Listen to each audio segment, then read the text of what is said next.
ఒక్కొక్క పరిణామం ఒక్కొక్క అంశానికి కారణమవుతూ ఉంటుంది.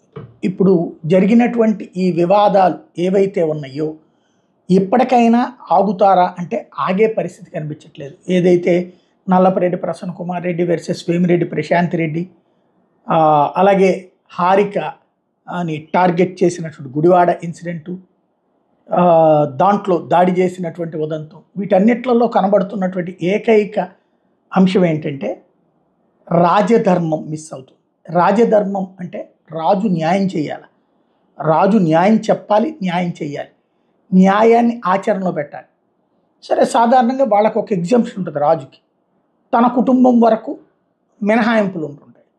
ఆ మినహాయింపులు కూడా లేకుండా ఉండటం ఎట్లా అవసరం, దానివల్ల ఎట్లాంటి ప్రాబ్లం, బాహుబలి లాంటి సినిమా ఫిక్షన్ అయినా చూపించినటువంటి రాజధర్మం అంటే రాజు ఫైనల్.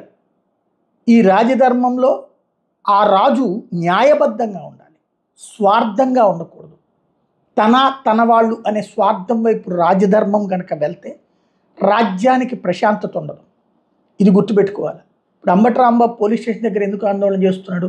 భారతీ జగన్ అంబటి రాంబాబుల గురించి వచ్చినటువంటి నెగిటివ్ క్యాంపెయిన్, దాని మీద ఎందుకు చర్యలు తీసుకోలేదు అంటే ఇవి సహజం, సోషల్ మీడియా. మరి అదే సందర్భంలో వైఎస్ఆర్ కాంగ్రెస్ పార్టీ కార్యకర్తలు అనేక మందిని అరెస్ట్ చేసి 111 యాక్ట్ బిఎన్ఎస్ కూడా ఎందుకు పెట్టారు? ఆర్గనైజ్డ్ క్రైమ్ అని చెప్పేసి. ఇట్లాంటి పోస్టులే కదా. మరి ఇక్కడ ఒక న్యాయం, అక్కడ ఒక న్యాయం. అదే సందర్భంలో వేమిరెడ్డి ప్రశాంత్ రెడ్డిని నల్లపరెడ్డి ప్రసన్న కుమార్ రెడ్డి తిట్టినప్పుడు తప్పైతే, గుడివాడలో హారికని తెలుగుదేశం వాళ్ళు తిట్టినప్పుడు రైట్ అవుతుందా? ఇది తప్పు అయితే అది తప్పు అవ్వాలి, అది తప్పు అయితే ఇది తప్పు అవ్వాలి. లేదు, రెండు తప్పు కాదంటే రెండు వదలాల.